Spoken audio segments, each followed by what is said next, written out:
All right, traders. Well, what do you say?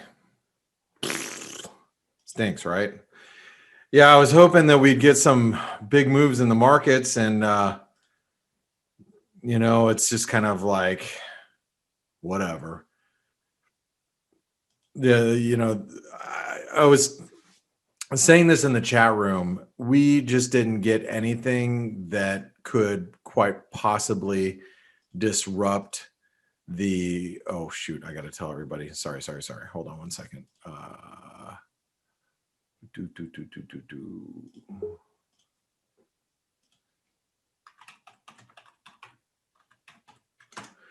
I don't think we got anything today that's going to disrupt the current rally that we're seeing in equities. But here's the thing, did the Fed chairman tell us anything that we didn't know? And the answer to that is he didn't. So I think if he is looking for stability, he got it. He got what he wanted. He's going to provide the market's going to be stable. We're not going to see any explosive moves here, but that doesn't mean that there won't be any big developments happening. And so let's kind of think about trends staying the way they were, or trends staying in play. Hold on real quick. And what I mean by that is, so currently right now, we have the euro dollar showed us a little bit of a false breakout, and the dollar may strengthen a little bit. And I'm gonna say, as far as the dollar goes, the dollar doesn't look bad. It's holding support. We held this, kind of key level support below the 618. It could firm up here, which would be good for the dollar index if we could squeeze. And remember, people went into today expecting what they got. So in other words, yesterday they sold dollars in anticipation of a dovish Fed chairman. Did they get it? Yeah, I mean, he's repeated all the same things that he's gonna say, repeated all the same things that he said in the past. So we didn't get anything different. So that's good. Now, dollar bears might say, well, I'm just not really getting paid being a dollar bear at the moment, and they might cover it up. So we might actually see a little bit of a rally back in the dollar, maybe. But the cable just hit resistance. I think if you read this analysis here, this will pretty much be it. Pound dollar reaching for 141 level today, and the daily RSI is overbought at the key 127% extension. Bulls should be careful intraday for our RSIs divergent as well. So, we hit a little higher and went into channel resistance, pulled back. You can see the, intraday RSIs are, well, actually they're divergent now. And, I wouldn't be surprised if we pulled back a little bit. Now, is the pound bearish? By no stretch of the means is it bearish at all. But being at channel resistance, I wouldn't be surprised if we worked our way lower towards 140 over the course of the next couple of days. Aussie dollar, no push into new highs. I think we still have to watch the Aussie. If we start sliding below the 78 cent level, we're nowhere near that right now. We're still above 79 cents, obviously. Dollar Canadian hasn't gone anywhere. Macklin didn't say anything of any importance. The dollar Swiss. You notice I put in a pattern in play for those of you that are following now. So I'm so irritated. That pattern's in play. My pound Aussie, I mean, it took me out by like just a couple pips, and then it started ripping again. It's like, dude, anyway, that's another story. The US dollar Norwegian krona is holding up pretty well, but we have to break resistance at 855. Dollar Mexican peso, it's pulled back a little bit, but overall, it's not a severe pullback. And if we see some risk off, the dollar Mexican peso could definitely firm up again. Dollar yen. I should go. I need to go back to the dollar Swiss, and let me sneeze really fast. Hold on one second.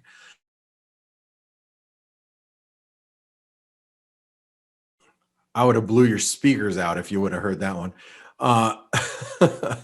And just so you know, uh, uh, it's like getting warm here. It's going to be 80 degrees today. Things are growing.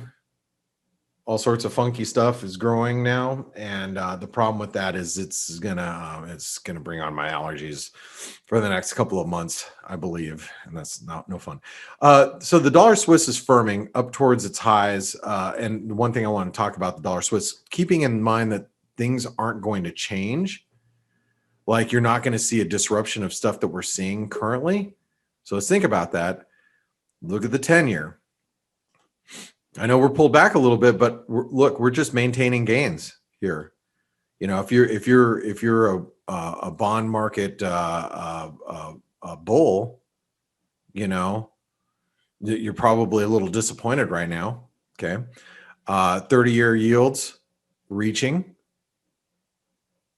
Okay, this is all growth positive, right? Like, you know, hey, the reflation trade is still on, but what we're seeing in stocks, just again, the trends that have been in place the last couple of days. Here's the New Zealand NASDAQ coming out of the ascending wedge.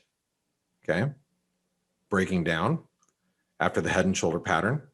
S&P head and shoulder pattern. By the way, this head and shoulder pattern does point to, just so you guys have it here. Okay, should come down to the 618 at 37.75. Okay, we're at 38.39. So, you know, there's some room to go on the downside. The Dow still holding up, but, you know, if we close below this support, we might see a little bit of bearishness there. I would not, and I'm just going to say this out loud to you guys, I wouldn't want to be long the Aussie here. Not with the extreme sentiment readings in copper. Let me go over to where I just missed copper.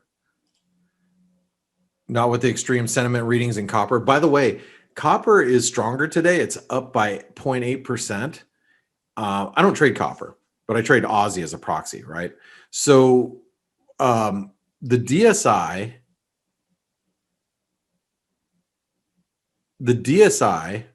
for copper was at 93 Friday, 93 yesterday, and today, unless we completely, you know, go tits up here in copper, we're probably going to have a reading of 93, maybe even 94. But it's still going to be in the 90s, which is extreme bullishness, which is at risk of a reversal. So if you start to see copper reverse, that's going to weigh on the Aussie. Okay. Bitcoin and Ethereum and Litecoin and crypto space, all trading heavy. Lower highs, lower lows. Dimitri said, hey, is this an AB equals CD? It is. And then we saw a bounce, but that's over. So, I mean, if we can't muster up any type of rally here, you know, what does not go up usually has one other direction to go. So just some food for thought. Joe, hey, what's up, Joe? He said Euro Swiss. What about the Euro Swiss? Looks bullish. That's a breakout. Thank you, yields. Thanks, yields. Right?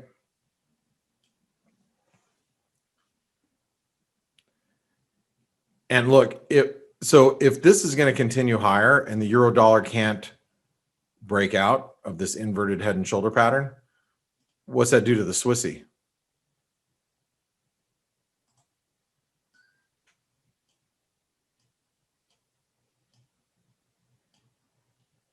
Probably puts us back up towards, you know, 92 at least. I'm thinking 92 and a half, maybe 93, but, you know, we could really stretch if we wanted to even come back and retest this broken trend line that comes in all the way at 93.75.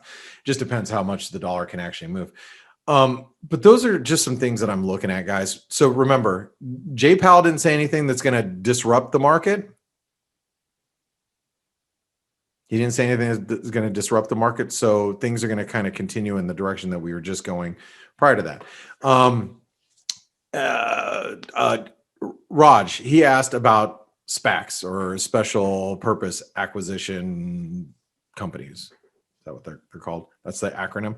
Anyway, a SPAC basically is, it's like a kind of like a shell company that does an IPO to raise money to acquire companies.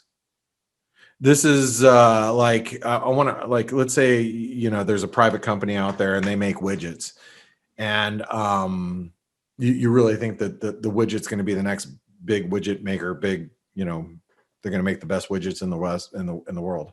So you want to acquire this privately held company. So an investor might do this IPO with like the shell company type of organization called a SPAC, and then they'll raise money from investors so they can go out and acquire this company and maybe other companies. And you get a lot of these celebrities, these politicians, these big names that are like, I'm gonna raise money for this.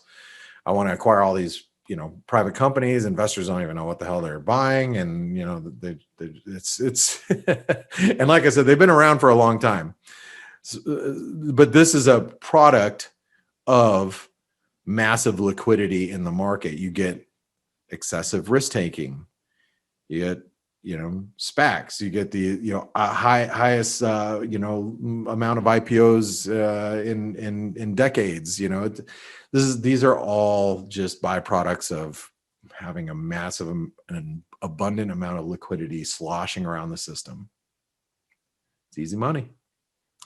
It's easy money, and then they go in, they go public, acquire these companies, and they sell it to other investors, and it's just a big game of hot potato or musical chairs until the music stops, and hopefully you have a chair.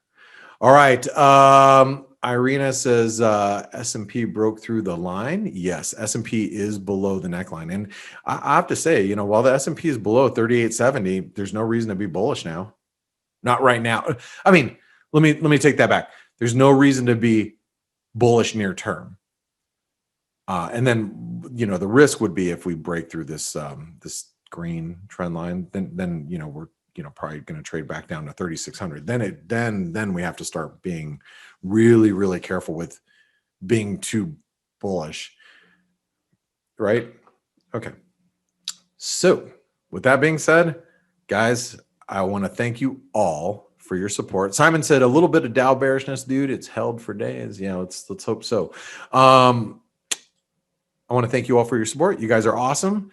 I have a headache. I've had a headache all day. It's been one of those days where Steve is out for the week, and we made commitments that I forgot about. No, I didn't forget about, actually. It's just we made commitments, so I had to go through that. And so it's only 10:45 in the morning, and it feels like it's 9 o'clock at night for me. I hate that feeling. All right, guys, have a great one. I'll see you in the chat rooms. And for those of you that are not in the chat rooms, I'll see you guys tomorrow morning on the Face webinar. Thank you so much for your support. You guys are awesome. Stay terrific. Bye-bye.